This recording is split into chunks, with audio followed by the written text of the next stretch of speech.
You see, herein lies the first difficulty. Qadiani said before 1901, Hazrat Sahib's claim was that of a mujaddid. And after printing this booklet, he changed his claim to that of being a prophet. But he says, some people who haven't read my previous books, but his previous books said, I'm not a prophet. He said they haven't lived in my company to complete their information about my claim and the arguments I put forward. But hang on, if they lived with him before 1901, he would have said, I'm not a prophet, I'm a mujaddid.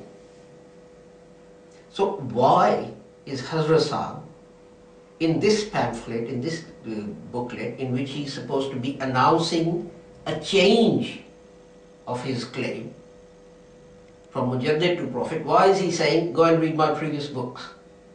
Why didn't you come and live with me in Qadian to complete your knowledge and information about what I claim? Well, sir, if I'd done that, you would have said, you're a mujaddid. So that is the first contradiction that is between what Qadiani said and what this leaflet actually starts out with.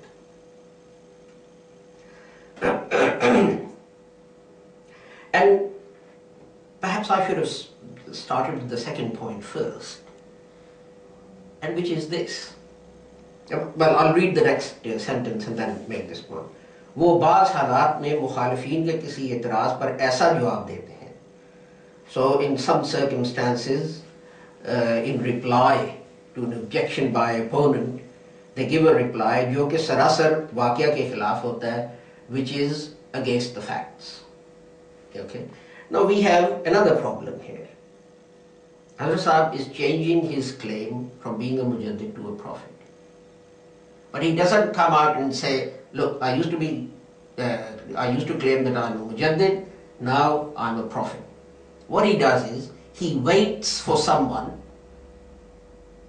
to make a mistake in answer to an objection by an opponent, and then he prints this.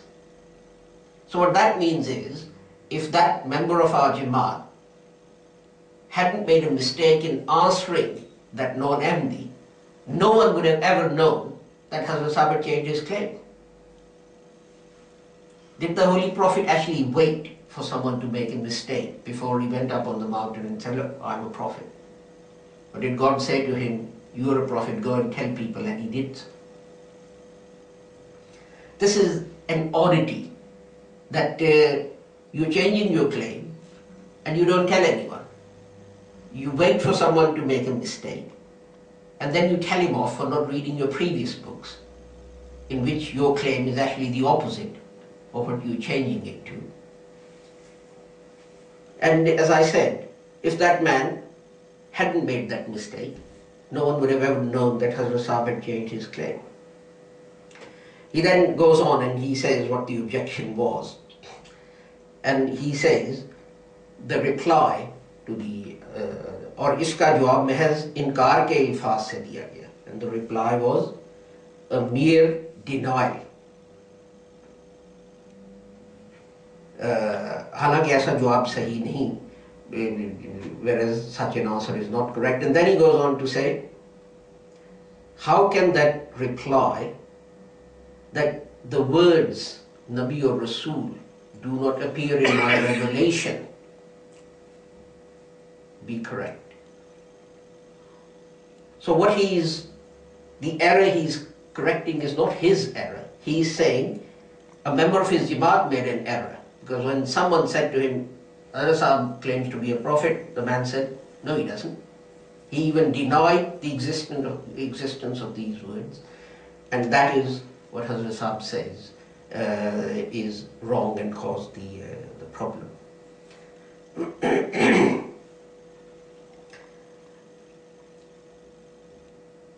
By YouTube, we are constricted to 10 minutes. So I will stop here.